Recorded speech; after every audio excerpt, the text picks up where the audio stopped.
day, welcome back to my neck of the woods, where I share my experiences and my knowledge and everything that I've learned in the outdoors, hoping to lessen your learning curve and help you along the way. So today I'm going to talk about the pieces of a compound bow.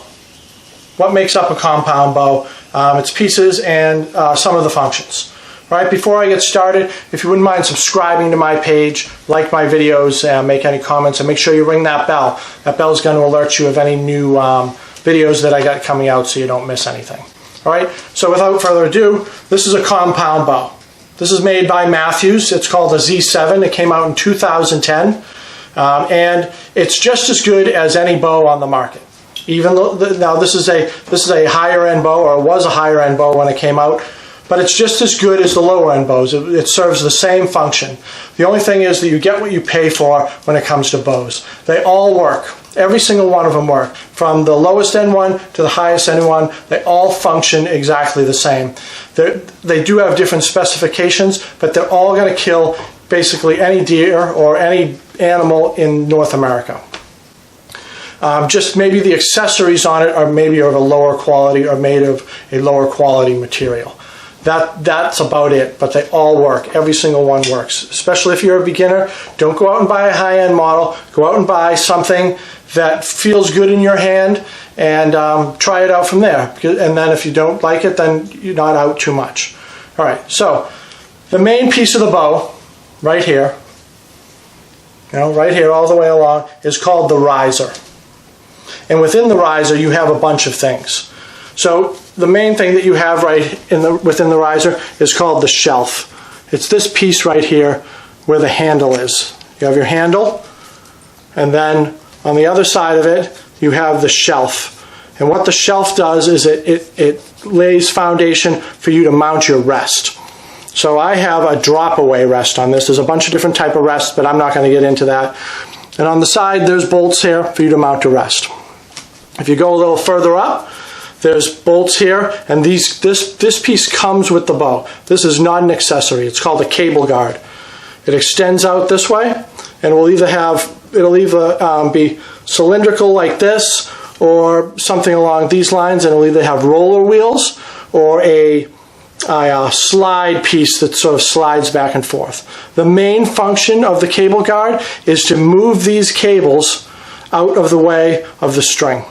That's the main reason, because when you shoot, everything's lined up, and without this cable guard pulling those in the other direction, the cables would just be in the way. Like these cables don't exist on a recurve. There's just one string, and all the energy is held within the bow or within the limbs. All right. So if we go further up, we have bolt holes here that will house a sight. And a little further up on this one, this is just something that holds my quiver. I believe by Matthews, I believe it's called a claw. It's just specific to Matthews. And we go on the other end, we have something that comes out the back. It's called a string stop. There's a piece of rubber on the end here, so when the string slaps back, this will dampen the sound and the vibration. On the other end, it's a stabilizer, and what it does is it just adds forward weight. There are stabilizers that come out the back, and it's all specific to what you like. All right, so those are the main things that are on the riser. At the top of the riser, you have a bolt here, which is an Allen key, and it's called the limb bolt. This little piece right here is called the limb pocket, and this whole piece right here is called the limb. Same thing on the other end. It's identical. You have a limb bolt, the limb pocket, and this whole piece is called the limb. The limb depicts how much weight it's going to take for you, how much weight or effort it's going to take for you to draw your bow, to pull your string to full draw. These limbs are 50, 60 limbs. Now I could take this same bow and I could take these limbs off and I could put 60, 70 limbs on that. It's all specific, but when you buy a bow, you're going to hear about draw weight. And draw weight means the strength of the limbs that you have on there. There are some lower end bows that are adjustable, where you can adjust the draw weight, but for the most part, the energy is stored within the limbs, and it's the strength of the limbs that's going to be able to tell you the poundage of the bow. So this is a 50-60 bow, which means it can pull between 50 and 60 pounds. So if you can see my limb pockets here, they're not all the way tightened down. So if that was flush to this piece right there, this bow would probably max out at about 60, 62 pounds. Right now I shoot 55 pounds during hunting season. So on the top piece here, we have a wheel, and on the bottom piece, we have what's called a cam. And a cam is something that helps with the energy and the speed of the bow. There's a bunch of things that go into it, and I'll mention that at the end. The wheel is just up at top. Some bows will have a cam on both ends. It will be called a binary cam system. And the importance with that is just keeping them in sync. And those bows, they don't necessarily create more energy. It's just a different the energy is created by two cams instead of one. That's the simple way to go into it. So you have a cam on the bottom. This is called the solo cam, Matthews solo cam. So I don't know if I can put the whole thing in frame, but I got the wheel on one end and then the cam system on the other end. And the cam is what creates your energy or your power for your bow. All right. So we have the limbs. This is called the string, and these are part of the strings also, but they're just called the cables because they're held in the cable guard maybe. But the cables, for the most part, hold the tension between the top wheel or cam and the bottom. You can see that they hook right on here on both sides, and on the bottom, you can see there's a loop on the cam right here where they loop onto the cam, and they hold the tension of the bow. And then when you pull the bow, the limbs will sort of bend, the roller guard will hold the cables, and you'll create your energy that way. All right, so you're going to hear, there are things that you're going to hear about bows that you may not understand. So the first one I'm going to mention is called axle to axle, ATA. So in here you have an axle, and in here you have an axle. Axle to axle, all that means is the distance between this axle and this axle. This one is 28 inches, which is short. I believe that a hunting bow should be short. And just because you're carrying it around, you might be in a ground blind, it makes it more versatile. But you lose things with a short axle to axle bow. You're going to lose speed and you're going to lose power. But it goes back to what I was saying at one of my first sentences, they all work.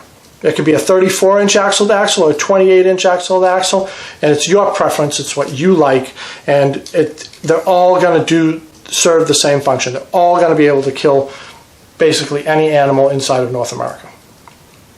All right, so as we move down, we have these things, they're called dampeners, and they just line up right against the string, and what they do is they dampen the sound. So when the string slaps back, this just helps dampen the sound and quiet vibration too. I have another one on the other side. There's one right here. This is at the end of my string stop, and that just, as it slaps back, it stops the string, and the rubber piece helps with sound and dampen vibration. Right here we have a D-loop, and what that does is, what most of us, all of us with compound bows, they shoot with some type of release, either a thumb release or something that straps around your wrist, and it hooks right in there, and that's what's going to allow you to pull your bow. All right, so now we're going to go into something called brace height. So the brace height is the distance from inside here to the string. So the brace height on this is 7. If you're a new bow hunter, I would recommend 7 or higher. Some of them are 7 3/4. I don't know if they go as far as 8 or 9. It just means that the arrow is going to be on the string less time than a 6 or a 5 brace height. So you lose speed with that.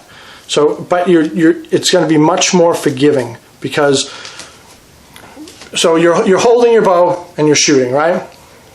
The more time that arrow is on the string, the more time it's going to give you to make mistakes if you're sort of torquing the bow back and forth. So a 7-inch brace height is great. All right, so I'll move up here. This is called a peep, and what that is, it's a little sort of O, a Cheerio, so to speak, and that's mounted inside of your string. And when you come to full draw, when you pull out like this, there's going to be sort of a triangle of the string, right, like this. And this peep is going to line up exactly with your eye, and you're going to look through it and then center it with the pins on your string, excuse me, the pins on your sight on your target. That's what this is. So that's a peep sight.